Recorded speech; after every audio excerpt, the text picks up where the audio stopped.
How to systemize your business using Google Docs. In this tutorial, I'm going to show you how to systemize your business using Google Docs. You've worked hard to create a profitable online business. You have a great team of employees who know what's expected of them and perform at a high level of standard. When you're available, your business runs like a well-oiled machine. But when you're away, it's a different story.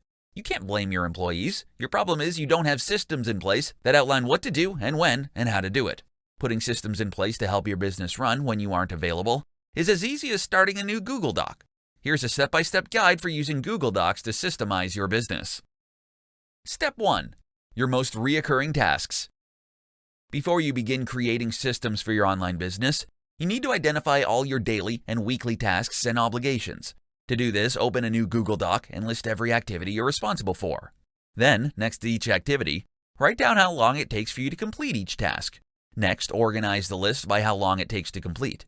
Finally, go through each point and determine if it is something that you can delegate. Step 2. Decide on a directory structure. Before you start documenting your processes, you ideally want to create a well-organized hierarchy of folders in the Google Drive. This allows your employees to quickly know where to look if they need to know how to perform a task. A good rule of thumb to follow is to organize folders by departments. Getting this correct will allow you to build a solid foundation and never have to worry about disorganization. Step 3. Document your processes. Now you're ready to begin documenting your processes. Unfortunately, this is the most time-consuming part of the process, but well worth it when you have to onboard new employees in the future. To accomplish this, you will need to create a new Google Doc for each of the processes. Be sure to give as much detail as possible, listing each step that is required to complete the task. To make the process easy to follow, make sure to include screenshots and annotations to highlight critical areas of importance. Step 4. Ask an employee to perform the task.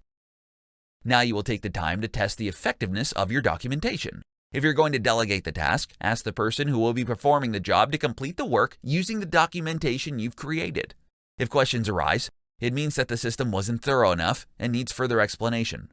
If this happens, you will need to go back to make the necessary improvements of the documentation. Once the changes have been made, go back to the person and ask them to perform the task again. Step 5. Continue to improve. Your documented processes will never be right the first time, which is okay. Once you have an excellent working draft in place, all you have to do is continue to make improvements along the way. Your employees will begin to find ways to improve the process, making each draft better than the one before. Systemization is an essential part of a business. Having documented processes in place will ensure that your business will continue to run smoothly even if you aren't there.